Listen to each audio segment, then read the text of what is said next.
রিজিকে বরকত হওয়ার আমল। আমরা আজকে সবাই দুনিয়ার ভিতরে, আমাদের এক ছাত্র ভাই বলতেন যে আমরা সবাই 14 নম্বর গোডাউনের চিন্তায় ব্যস্ত।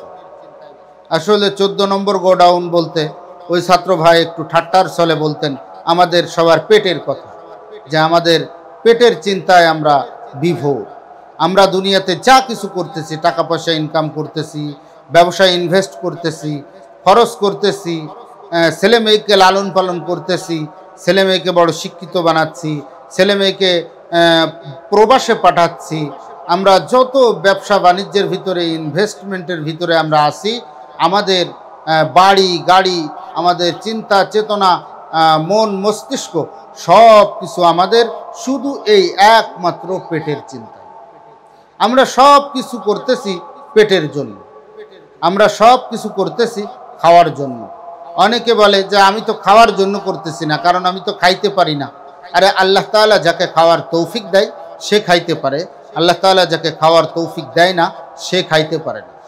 লক্ষ লক্ষ কোটি কোটি টাকা আছে, কিন্তু আল্লাহ তাআলা এমন এক রোগ তার ভিতরে দিয়ে দিছে, ডায়াবেটিস দিয়ে দিছে, এমন একটা রোগ দিয়ে দিছে আল্লাহ তাআলা তাকে না খাওয়ায় রাখে।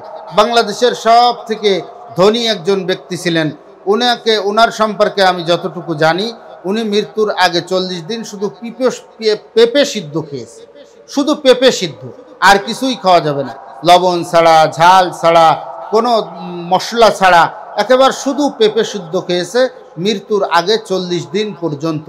যে পেঁপে সিদ্ধ খাওয়ালে, অন্য খাবার খাওয়ালে তার পেটে, অন্য খাবার খাওয়ালে তার পেটে সমস্যা হচ্ছে, এর জন্য সব থেকে ঠান্ডা খাবার পেঁপে খাওয়াতে হবে, এর জন্য তাকে পেঁপে খাওয়াইছে। তো আল্লাহ তাআলা যাকে তৌফিক দিবেন, আবার অনেকের পকেটে দেখা যায় 1 টাকাও নেই, কিন্তু আল্লাহ তাআলা তাকে এত বিরিয়ানি, পোলোয়া, কাচ্চি, কাবাব, দুনিয়ার এমন কোনো নাজ নিয়ামতের খাবার নেই যে আল্লাহ তাআলা তাকে খাওয়াচ্ছেন।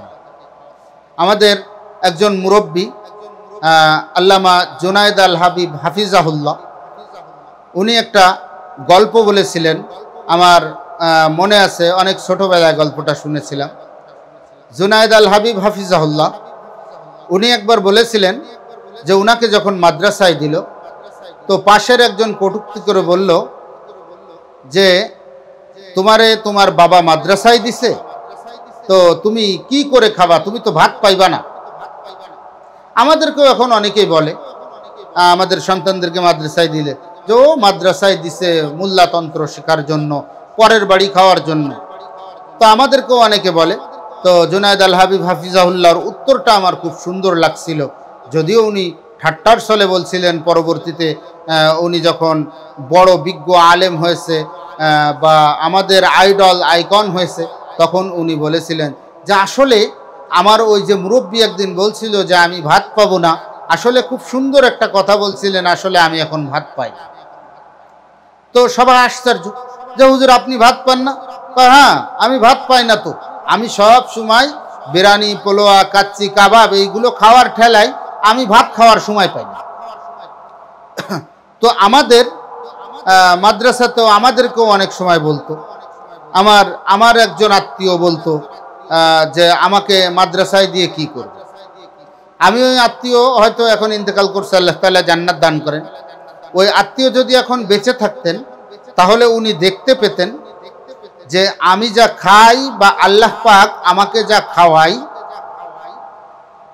ওই আত্মীয়রা বা নিকট আত্মীয়রা সবাই স্কুল কলেজে পড়ছে, বড় বড় সাহেব হয়েছে। তো আমি যা খাই বা আল্লাহ আমাকে যেটা খাওয়াই, আমার ওই আত্মীয়রা সারা জীবনেও একবার চোখেও দেখে না, এমন খাবার আল্লাহ তাআলা আমাকে খাওয়ায়। তো আমরা সবাই রিজিকের চিন্তায় ব্যস্ত, যে রিজিক আমাদের কিভাবে হবে।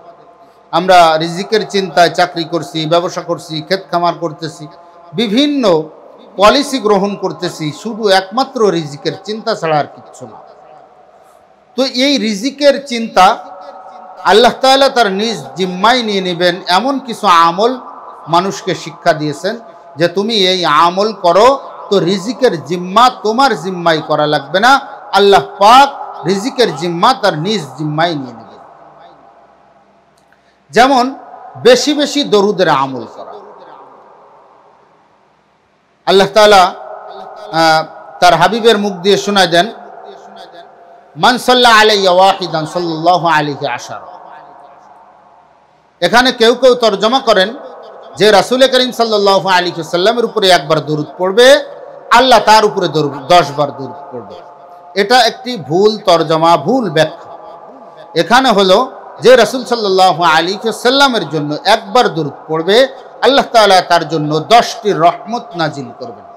কারণ আল্লাহ তার উপরে দরুদ পড়বেন, এই তরজমা যদি করা হয়, তো আমি তো রাসূল সাল্লাল্লাহু আলাইহি ওয়াসাল্লামের উপর দরুদ পড়ি, সব থেকে ছোট দরুদ সাল্লাল্লাহু আলাইহি ওয়াসাল্লাম বা আল্লাহুম্মা সাল্লি আলা মুহাম্মদ, এরকম ভাবে দরুদ পড়ি। তো আল্লাহ কিভাবে দরুদ পড়বেন একজন মানুষের উপরে? আমি আমিরুল ইসলাম দরুদ পড়লাম আল্লাহর রাসূলের উপরে, আল্লাহুম্মা সাল্লি আলা মুহাম্মদ। তো আল্লাহ কি দরুদ পড়বে আল্লাহুম্মা সাল্লি আলা আমিরুল ইসলাম? না, বরঞ্চ আমি একবার দরুদ পড়ার কারণে আল্লাহ পাক আমার জন্য 10টি রহমত নাজিল করবেন। এই 10টি রহমতের ভিতরে 1 নম্বরে হলো আল্লাহ পাক তাকে দুনিয়ার ভিতরে রিজিকের চিন্তা থেকে মুক্ত করে দিবেন, তার রিজিকের চিন্তা করা লাগবে। হযরত আব্দুল্লাহ ইবনে মাসউদ রাদিয়াল্লাহু আনহু, ওনার কোনো ছেলে ছিল না, ওনার সব ছিল মেয়ে। তো উনি যখন একেবারে মুমূর্ষ অবস্থায়, আল্লাহ পাক দুনিয়া থেকে তাকে নিয়ে যাবেন, আল্লাহ পাক তাকে নিজের কাছে ডেকে নেবেন, এরকম মুমূর্ষ অবস্থায় তখন মুসলিম জাহানের খলিফা ছিলেন হযরত উসমান ইবনে আফফান যিন্নুরাইন রাদিয়াল্লাহু আনহু। তখন হযরত উসমান ইবনে আফফান যিন্নুরাইন রাদিয়াল্লাহু আনহু উনি হযরত আব্দুল্লাহ ইবনে মাসউদ রাদিয়াল্লাহু আনহুর কাছে গেলেন, যে বললেন, হে ইবনে মাসউদ, যেহেতু আপনার মেয়েরা আপনার পরে দুনিয়াতে থাকবে, তো আমি তাদের জন্য রাষ্ট্রীয় কোষাগার থেকে কিছু নির্ধারিত অর্থের ব্যবস্থা করে দিই, যারা প্রত্যেক মাসে সেই ভাতাটা তারা উত্তোলন করবে এবং তাদের পিছনে তারা নিজেদের পিছনে ব্যয় করবে। হযরত আব্দুল্লাহ ইবনে মাসউদ রাদিয়াল্লাহু আনহু সুন্দর একটা আমলের কথা হযরত উসমান রাদিয়াল্লাহু আনহুকে শিখাই দিয়েছেন, বা বলছেন তখন হযরত উসমান রাদিয়াল্লাহু আনহু যে, হে হযরত উসমান, আপনি কি জানেন না রাসূল করিম সাল্লাল্লাহু আলাইহি ওয়াসাল্লাম বলেছেন, যদি কেউ প্রত্যেক দিন মাগরিবের নামাজের পর সূরা ওয়াকিআ তেলাওয়াত করে, আল্লাহ তাআলা তার দুনিয়ার রিজিকের চিন্তা থেকে মুক্ত করে দিবেন এবং তার রিজিকের ব্যবস্থা আল্লাহ তাআলা তার গায়েবী খাজানা থেকে ব্যবস্থা করবেন। সুবহানাল্লাহ।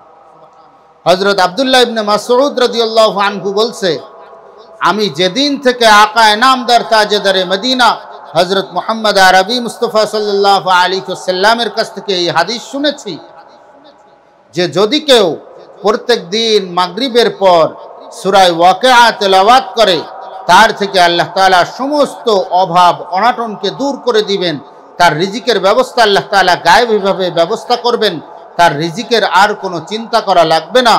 সেদিন থেকে আমি নিজেও এই আমলটা করছি, সূরা ওয়াকিআর আমল, এবং আমি আমার মেয়েদেরকেও এই ওয়াকিআর আমল শিখাইছি। আমার মেয়েরা কন্টিনিউ এই আমলটা করে। ইনশাআল্লাহ রাসূল খুদা সাল্লাল্লাহু আলাইহি ওয়াসাল্লাম সত্য, তার কথা সত্য। রাসূল করিম সাল্লাল্লাহু আলাইহি ওয়াসাল্লাম যে হাদিস বলে গেছেন, এর উপরে আমি 100% দৃঢ়ভাবে বিশ্বাস করি। তো রাসূল সাল্লাল্লাহু আলাইহি ওয়াসাল্লাম যে আমল করার কথা বলে গেছেন, এই আমল করার পর আর জীবনে কোনোদিন আমার মেয়েদের কোনো অভাব অনাটন স্পর্শও করতে পারবে না। এর জন্য আপনার রাষ্ট্রীয় কোষাগার থেকে কোনো নির্ধারিত অর্থের বরাদ্দ দেওয়ার দরকার আমার মেয়েদের জন্য নাই। তো আজকে দেখুন, আমি আপনি রিজিকের জন্য কত কষ্ট করতেছি, আমি আপনি রিজিকের জন্য কত মেহনত করতেছি, অথচ যে আমলের কারণে আল্লাহ তাআলা গায়েবী খাজানা থেকে রিজিকের ব্যবস্থা করবেন, সেই আমলটা হেলায় খেলায় ছেড়ে দিচ্ছি। আমরা আলেমরাও ছেড়ে দিচ্ছি, হাফেজরাও ছেড়ে দিচ্ছে, সূরা ওয়াকিয়া তেলাওয়াত করুন। প্রত্যেক নামাজের পরে আয়াতুল কুরসির তেলাওয়াত করুন। 4 কুলের আমল করুন, এরকম সূরা ফাতিহার আমল করুন। এই সমস্ত আমল করলে আল্লাহ তাআলা তার রিজিকের ভিতরে বরকত দিবেন, আল্লাহ তাআলা তার রিজিকের ভিতরে বাড়াই দিবেন। এর জন্য আমরা রিজিকের ভিতরে বরকত দেওয়ার জন্য রাসূল সাল্লাল্লাহু আলাইহি ওয়াসাল্লামের বাতলানো যে আমল, বলা যে আমল, বেশি বেশি করে দরুদের আমল করব এবং প্রত্যেক দিন মাগরিবের নামাজের পর সূরা ওয়াকিয়া তেলাওয়াতের চেষ্টা করব। আল্লাহ তাআলা অবশ্যই অবশ্যই রিজিকের ফয়সালা আসমান থেকে গায়েবীভাবে ফয়সালা করে দিবেন। রিজিক নিয়ে আপনার আর চিন্তা করা লাগবে না।